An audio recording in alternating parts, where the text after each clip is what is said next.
थोडं तुझं आणि थोडं माझं मालिकेच्या 3 सप्टेंबरच्या भागात तेजसला नोकरी मिळालेली असते. सगळेच जण खूप खुश असतात. तेव्हा तेजस सांगतो की आज कृष्ण जन्माष्टमी अगदी धूमधडाक्यात साजरी करूयात ना वहिनी. तेव्हा गायत्री सांगते की हो. आणि त्यानंतर तेजसला नोकरी मिळाल्याबद्दल त्याला शुभेच्छाही देते. परंतु गायत्रीने त्या शुभेच्छा अगदी मनापासून दिलेल्याच नसतात. आजचा दिवस अगदी आनंदात साजरा झाला पाहिजे ना. शिवाय आज तुमचा वाढदिवसही आहे भाऊजी. आज मी तुम्हाला छानसं गिफ्ट देणार. तेव्हा तेजस चकित होतो आणि विचारतो की तुम्ही देणार. गायत्री सांगते की मग या घरात दुसरं कोणी देणार आहे का. मिळणार. आज तुम्हाला सर्वात मोठं गिफ्ट मिळणार. असं सांगत कृष्ण जन्माष्टमीच्या वेळी मोठा धमाका करण्याचा गायत्रीचा प्लॅन असतो. मानसी मनोमन विचार करते की राष्ट्रहितांचा आज बर्थडे आहे. त्यांना छानसं असं काहीतरी गिफ्ट द्यायला हवं. त्यानंतर संध्याकाळी कृष्ण जन्माष्टमीची छानशी तयारी झालेली असते. प्रभूंच्या घरी सगळी सजावटही पूर्ण झालेली असते. आभा सुनंदाला सांगते की आई, अगं आजची तयारी किती छान झाली आहे ना. पाळणाही खूप सुंदर तयार झाला आहे. परंतु तेजस दादा असताना तर त्याने आणखीन सुंदर तयार केला असता. तेव्हा तात्या तिच्याकडे रागाने पाहतात. तर सुनंदा सांगते की मला जमल तसं सगळं केलं आहे मी. तुझ्या तेजस दादाच्या हाताची सर मला नाही. तात्या आता चिडून बघतायत हे लक्षात येतात सुनंदा शब्द बदलते आणि आभाला सांगते की आपल्या सगळ्या शेजारच्यांना तू आमंत्रण दिलं आहेस ना. आणि मानसी तिच्या कुटुंबियांना. तेव्हा आभा गप्पच होते. सुनंदा आभाला विचारते की नक्की काय झालं आहे. तेव्हा आभा सांगते की मला नाहीच ग आवडत ते लोक. तू बघतेस ना ती मुलगी आपल्या दादाशी किती वाद घालते. तेव्हा सुनंदा सांगायला लागते की अगं ते मुद्दाम. आणि ती गप्प होते. त्यानंतर ती सांगते की अगं ती मुद्दाम कशाला करेल. आता तिची अडचण आहे ना. आणि अडवणूक होते आहे म्हटल्यानंतर थोडेफार वाद होणारच ना. जा बरं त्यांना घेऊन ये. आमंत्रण दे त्यांना. असं सांगताच आबा हट्टीपणा करते. तर गायत्री सांगते की पण नाही आणि बिन नाही. जा पटकन बोलावून ये त्यांना. गायत्री आभाला सांगते की शेजारधर्म हा आपण पाळायलाच हवा. आणि तुझा दादा समोरच्या माणसाशी जसा वागेल ना त्याला तशीच प्रत्युत्तर मिळणार आहे. जशास तसं. आबा तरीसुद्धा हट्टीपणा धरते आहेत म्हटल्यानंतर गायत्री रागानेच तिला विचारते की जातेस ना आमंत्रण द्यायला. तेव्हा आबा चिडूनच तेथून निघून जाते. तर त्यानंतर आता गायत्री तिथे तात्या आणि सुनंदाचं कौतुक करत म्हणायला लागते की खरंच खूप सुंदर अशी तयारी केली आहे.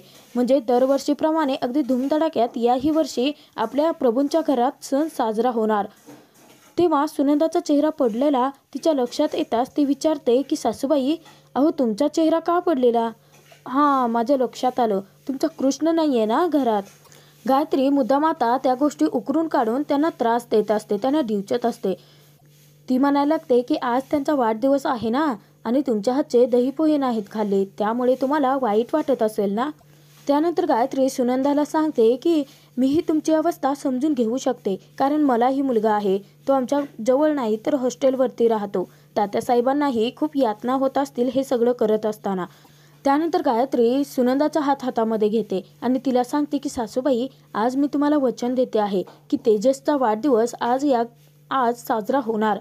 तात्या आता तिच्याकडे रागाने पाहता गायत्री सांगते की नाही घरात नाही तर बाहेर. इकडे संपदा मानसी दोघीही स्वयंपाक करत असताना संपदाला खूप वाईट वाटत असतं. संपदा मानसीला सांगते की आज तेजस साहेबांचा वाढदिवस आहे आणि आपली परिस्थिती ही अशी. त्यांना ना एक छानसं गिफ्ट द्यावं आपण असं मला वाटतं आहे. परंतु आज आपल्याकडे एवढे पैसे नाही आहेत ना ग. आणि तेजस साहेबांनी आतापर्यंत आपली खूप मदत केली आहे. परंतु हे सगळं सोड मानसी. आज काहीही कर, तेजस साहेबांसाठी छानसं गिफ्ट घेऊन ये. तेव्हा मानसी संपदाला धीर देत सांगते की आई तू नको काळजी करूस. त्यांच्यासाठी एक छानसं गिफ्ट मी नक्की आणेन. संपदा खूप खुश होते आणि मानसीला विचारते की अगं काय गिफ्ट आणणार आहेस. नाही म्हणजे तुला माहिती असेल म्हणजे तू तुझ्या आवडीने घेऊन ये. तेव्हा मानसी पटकन आता स्वतःच्या पर्समधलं रावाने दिलेलं मंगळसूत्र काढते आणि त्यानंतर त्या मंगळसूत्राकडे पाहून विचार करते की राष्ट्रहित, आज तुमचा वाढदिवस आहे. आज कृष्ण जन्म झाल्या मी तुमच्या हाती हे मंगळसूत्र देईल आणि त्यानंतर तुमच्या लक्षात येईल की बाबांचं नक्की काय म्हणणं होतं. मानसी विचार करत असता क्षणी संपदा तिला विचारते की काय ग काय झालं, कसला विचार करते आहेस एवढा. तेव्हा मानसी टचकते. तर त्यानंतर संपदा सांगते की तू तेजस साहेबांना एक छानसा शर्ट घेऊन दे. तेव्हा मानसी सांगते की हो तुला वाटतंय ना तर मी त्यांना नक्की शर्ट आणेन.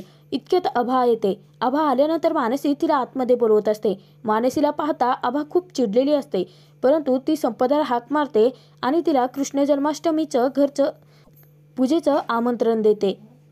मानसीला आता खूप वाईट वाटतं, कारण घरात कृष्ण जन्माष्टमीचा उत्सव साजरा होणार असतो, परंतु तेजसला घरात येण्याची परवानगी नसते.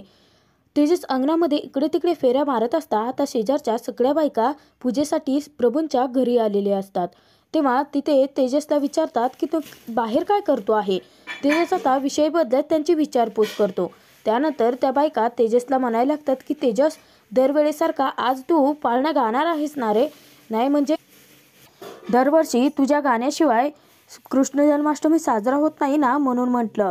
तेव्हा दुसऱ्या काकू आता तिथे सांगायला लागतात की तेजस जेव्हा गायला लागतो ना तेव्हा श्रीकृष्णसुद्धा अगदी मंत्रमुग्ध होत असतील, परंतु त्या बायकांना कळत नसतं की कृष्ण जन्माष्टमीची जय्यत तयारी करणारा तेजस अचानकपणे आज त्यांना बाहेर दिसलेला असतो.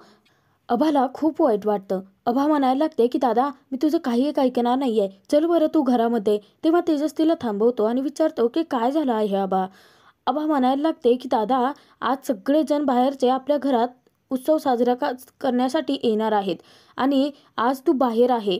ते काही नाही, मी बोलते तात्यांशी, परंतु तू घरामध्ये चल. तेव्हा तेजस अभाची समजूत घालत म्हणतो की अगं अभा, आता मला नोकरी लागली आहे ना.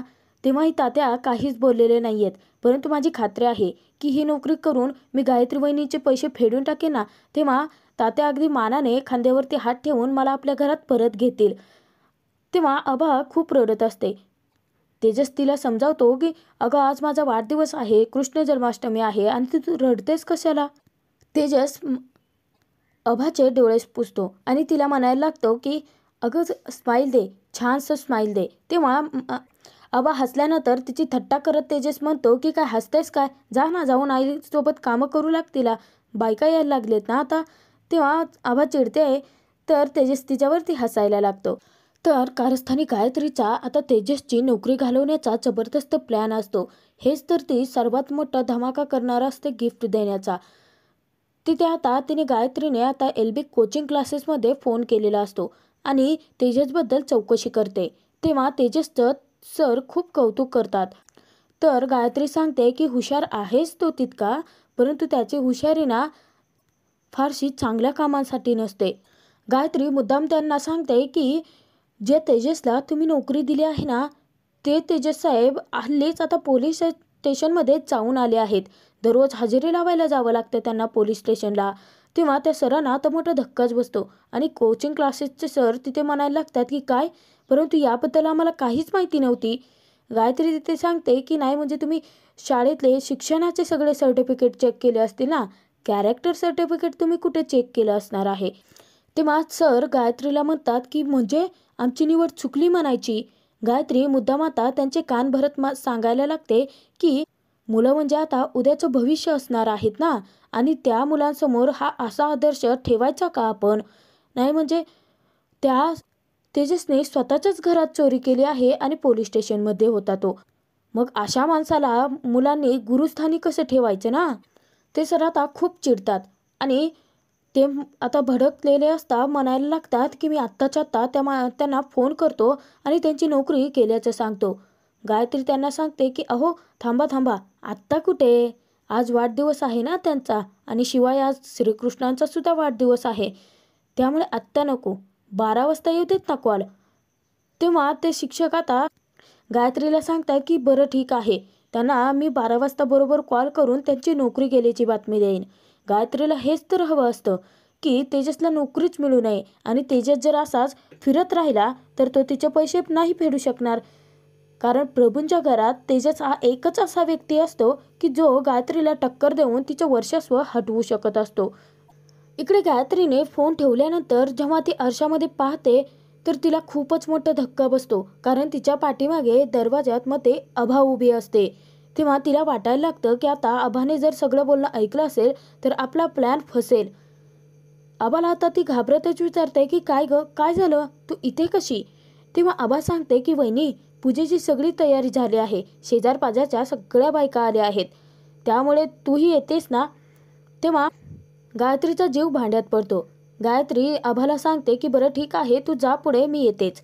आभा गेल्यानंतर ती विचार करते की नशीब माझं, हिने काहीच नाही ऐकलं, नाहीतर तर आपल्या लाडक्या भावाला जाऊन सगळंच सांगितलं असतं.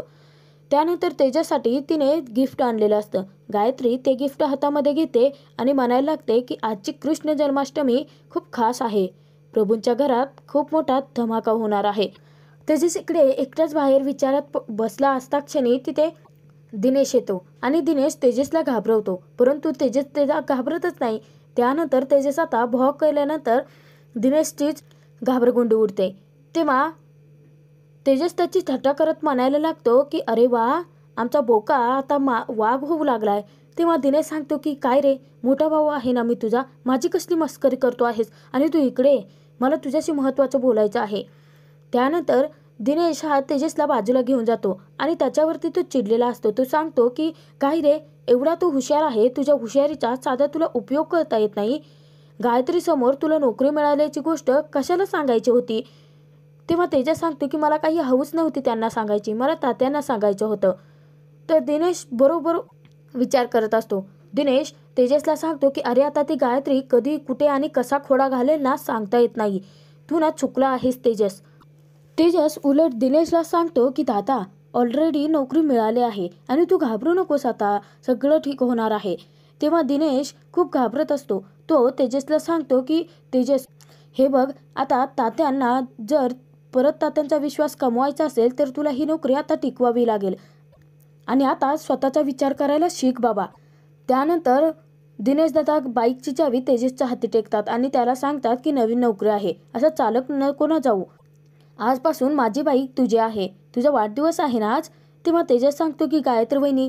तर दिनेश सांगतो की तिला कसं समजवायचं माझं मी बघेन आणि तू आता काळजी करू नकोस, मोठा भाऊ आहे ना मी तुझा, तुझी जबाबदारी माझ्यावरतीच आहे, सगळं बघावं लागतं रे बाबा मला. आणि तेजस, ही नोकरी टिकवून ठेवा, मला खात्री आहे की तू जर असा जॉब करायला लागला ना की तात्या नक्कीच एक दिवस तुला मानाने घरामध्ये घेतील आणि आम्ही सगळे तुझी वाट पाहतोय. दिनेश तेजसला सांगतो की या घरातला मोठा मुलगा आहे ना मी, आता दोन्ही जबाबदाऱ्या मला सांभाळून घ्याव्या लागतील. मला जमत नाही आहे, परंतु तसे प्रयत्न तरी करतो आहे मी. त्यानंतर दिनेश दादा सांगतो की बरं ठीक आहे, चल आता घरामध्ये पूजेला सुरुवात होणार आहे ना, तर मी जातो. तेजस दिनेशला थांबवतो आणि त्याला सांगतो की ओ मोठे भाऊ, बाईक तरी दिली मी, परंतु बाईक काय आता पाण्यावरती चालवू का. तेव्हा दिनेश दादा पटकन आता पैसे काढून तेजसला पेट्रोलसाठी पैसे देता. तेजस आता सगळेच पैसे घेतो आणि दिनेशला म्हणायला लागतात की मोठा भाऊ आहेस ना तू, एवढी तर मदत करू शकतो.